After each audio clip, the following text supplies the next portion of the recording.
आपका यूनिक प्रज्ञान यूट्यूब परिवार में मैं प्रज्ञान सर हार्दिक स्वागत करता हूं, वंदन करता हूं, अभिनंदन करता हूं। प्यारे साथियों, सुबह के 5 बज चुके हैं। जिस प्रश्नोत्तरी 50 का आप बेसब्री से करते हैं इंतजार, आपकी चहती प्रश्नोत्तरी 50 लेकर के आपके बीच उपस्थित हूं। जैसा कि आप जानते हैं, प्रश्नोत्तरी 50 का मुख्य उद्देश्य आपके अध्ययन का आपको रिवीजन कराना। वन लाइनर शैली में 50 महत्वपूर्ण प्रश्नों को प्रतिदिन सुबह सुबह आप करते हैं रिवाइज। तो इस रिवीजन श्रृंखला से जुड़ने के लिए साथियों, फटाफट वीडियो को लाइक और शेयर, चैनल पर पहली बार हो तो चैनल को सब्सक्राइब करके बगल में बने हुए बेल आइकन से ऑल बटन को प्रेस करना बिल्कुल ना भूलें। तो बिना समय गंवाए साथियों, प्रारंभ करेंगे आज की इस पाठचर्या को। लेकिन उससे पूर्व देखते हैं प्यारा सा सकारात्मक विचार। और आज का मॉर्निंग कोर्स है कि जिंदगी में परेशानियां आपको बर्बाद करने के लिए नहीं आती है मेरे दोस्त, बस वो आपके अंदर की आत्मशक्ति को की पहचान कराने के लिए आती हैं। अपने अंदर की शक्ति को, अपने आत्मबल को पहचानिए और समय का सही उपयोग अगर करना आप सीख गए, समय का सही उपयोग ही एक विद्यार्थी की सबसे बड़ी पूंजी होती है। जीवन में समय का सदुपयोग करना सीख गए तो समझिए कि आधी जंग आप यूं ही जीत गए हैं। तो इसी सकारात्मक विचार के साथ प्रारंभ करते हैं प्रश्नोत्तरी 50 को और देखते हैं आज का पहला प्रश्न। छोटे सैयद बड़े सैयद नाटक के लेखक कौन है? छोटे सैयद बड़े सैयद नाटक किसके द्वारा लिखा गया नाटक है? इसका आपको जवाब बताना है। और जवाब में आपने सुरेंद्र वर्मा को चुना, तो सही जवाब 1982 ईस्वी इस नाटक का प्रकाशन हुआ। प्रश्न संख्या 2, मेरी आत्म कहानी आत्मकथा के लेखक कौन है? मेरी आत्म कहानी आत्मकथा किसके द्वारा लिखी गई है? श्याम सुंदर दास। जवाब बिल्कुल सही जवाब 1941 ईस्वी इस आत्मकथा का प्रकाशन वर्ष है। तीसरा प्रश्न है कि अंधाधुंध मच्यों सब देशा मानहु राजा रहत विदेशा पंक्ति के रचनाकार कौन है? अंधाधुंध मच्यों सब देशा मानहु राजा रहत विदेशा, यह पंक्तियां पंधेर नगरी से अवतरित हैं भारतेंदु हरिश्चंद्र की। चौथा प्रश्न, असीमा मृदुला गर्ग के किस उपन्यास की पात्र है? असीमा मृदुला गर्ग द्वारा लिखे गए किस उपन्यास की पात्र है? कट गुलाब उत्तर चुनकर के सही जवाब दिया है 1996 ईस्वी का प्रकाशन वर्ष है। प्रश्न संख्या 5, पांचवा प्रश्न है कि विशाख देवी चंद्रगुप्त के आधार पर जयशंकर प्रसाद के कौन सा नाटक लिखा?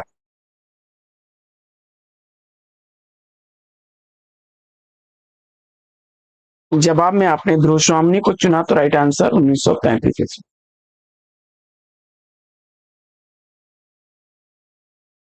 अगला प्रश्न,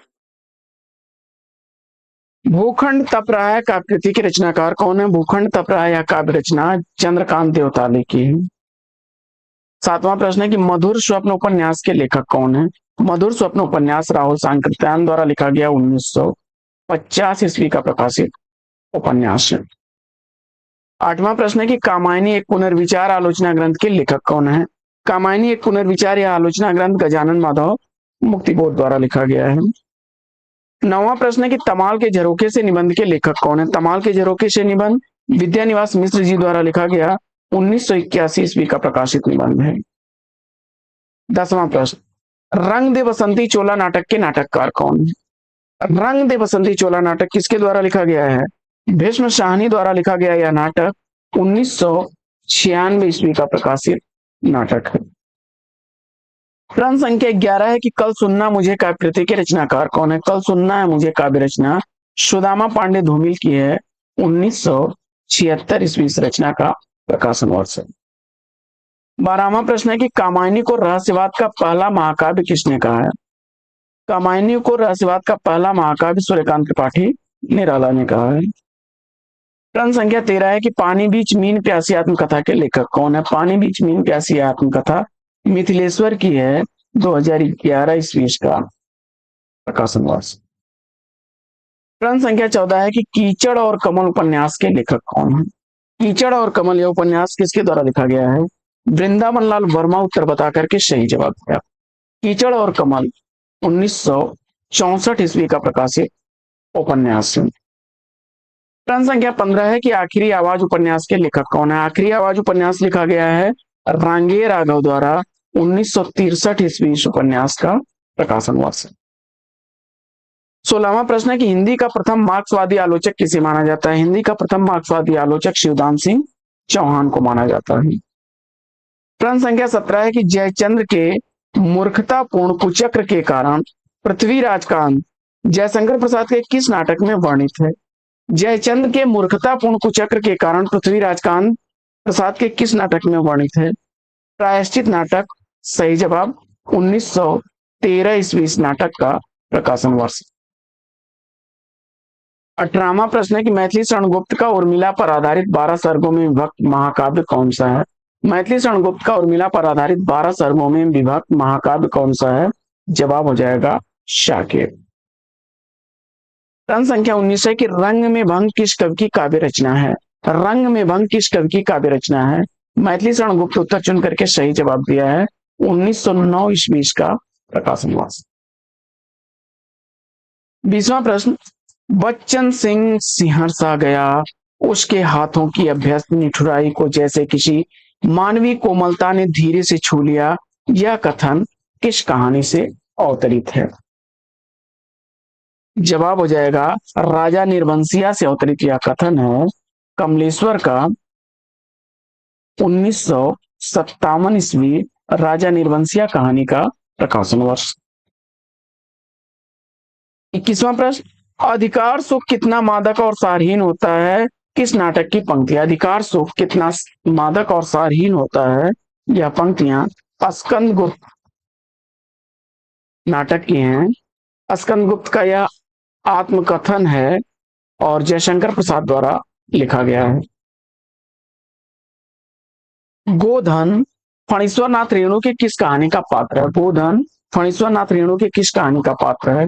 पंचलाइट को चुना आपने तो सही जवाब। प्रश्न संख्या 23, हादसे आत्मकथा की लेखिका कौन है? हादसे आत्मकथा लिखी गई है रमणिका गुप्ता द्वारा 2005 ईस्वी इसका प्रकाशन वर्ष है। 24वां प्रश्न है कि जसहर चर्यु के लेखक कौन है?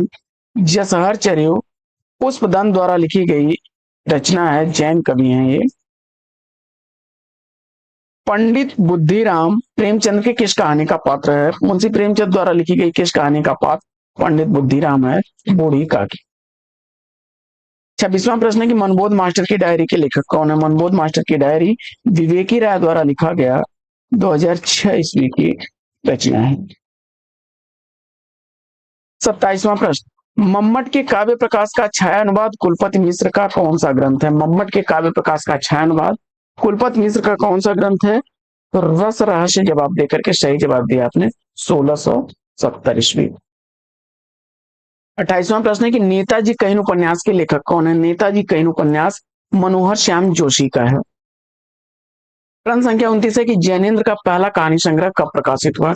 जैनेन्द्र का पहला कहानी संग्रह फांसी प्रकाशित हुआ था 1929 ईस्वी में। प्रश्न संख्या 30 है कि बड़ी बड़ी आंखें उपन्यास के उपन्यासकार कौन है? बड़ी बड़ी आंखें उपन्यास उपेंद्र नाथ हंस द्वारा लिखा गया 1954 ईस्वी का प्रकाशित उपन्यास है। 31वां प्रश्न है कि प्रसाद युगीन धार्मिक पौराणिक नाटक सुदामा ये नाटककार कौन है? तो जवाब हो जाएगा किशोरीदास वाजपेयी द्वारा लिखा गया है 1934 ईस्वी का प्रकाशित नाटक है सुदामा, जो पौराणिक और धार्मिक नाटक है। काव्य मीमांसा के लेखक कौन है? काव्य मीमांसा का लेखक आपने राजशेखर को चुना तो सही जवाब। 33वां प्रश्न है कि अशोक के फूल निबंध के निबंधकार कौन है? अशोक के फूल निबंध का निबंधकार हजारी प्रसाद द्विवेदी को चुना आपने तो राइट आंसर है 1948 ईस्वी का प्रकाशन वर्ष है। मैं रथ का टूटा हुआ पहिया हूं लेकिन मुझे मत फेंको, ये पंक्तियां किस कवि की हैं? मैं रथ का टूटा हुआ पहिया हूं लेकिन मुझे मत फेंको, ये पंक्तियां हैं धर्मवीर भारती की। कर्मवीर काव्य कृति की रचयिता कौन है? कर्मवीर काव्य रचना किसके द्वारा लिखी गई है? अयोध्या सिंह उपाध्याय हरिऔध की यह रचना है और 1916 ईस्वी इस रचना का प्रकाशन हुआ। प्रश्न संख्या 36, अनामिका का प्रकाशन वर्ष क्या है?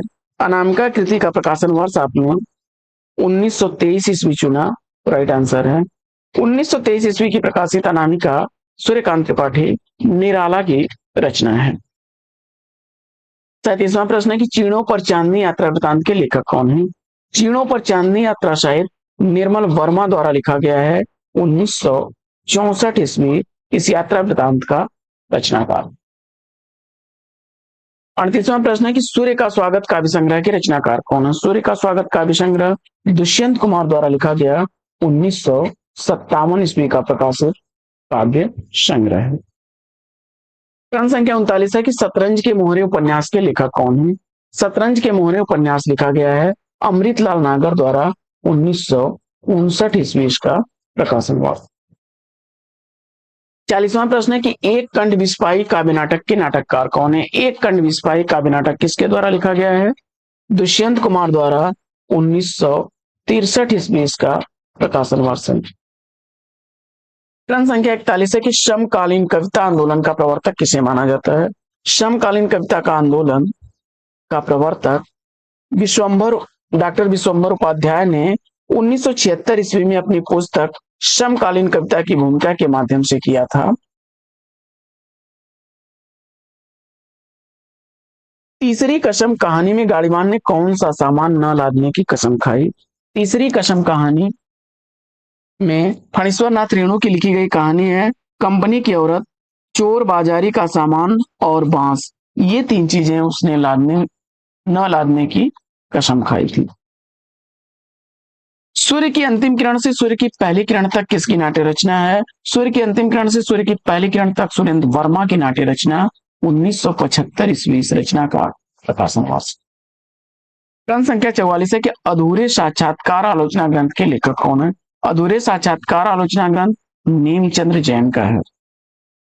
अगला प्रश्न है कि गोमा हस्ती है कहानी संग्रह के लेखक कौन है? गोमा हस्ती है कहानी संग्रह मैत्रेयी पुष्पा द्वारा लिखा गया 1998 ईस्वी का प्रकाशित काव्य कहानी संग्रह है।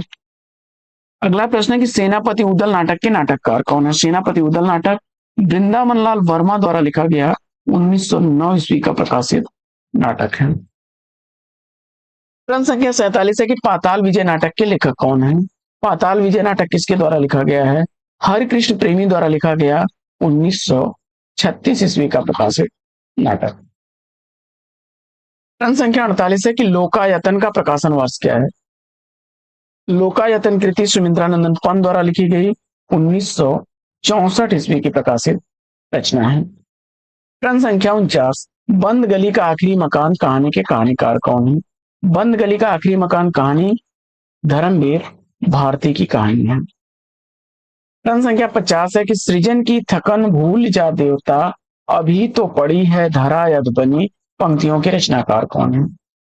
सृजन की थकन भूल जा देवता अभी तो पड़ी है धरा यद बनी, यह पंक्तियां धर्मवीर भारती की हैं। तो साथियों प्रश्नोत्तरी 50 कैसी लगी कमेंट्स करके जरूर बताइए। आज की प्रश्नोत्तरी 50 में लेंगे यहीं पर विराम, फिर मिलेंगे आपसे अगले वीडियो में एक नए प्रकरण, एक नया टॉपिक, एक नए अंदाज में।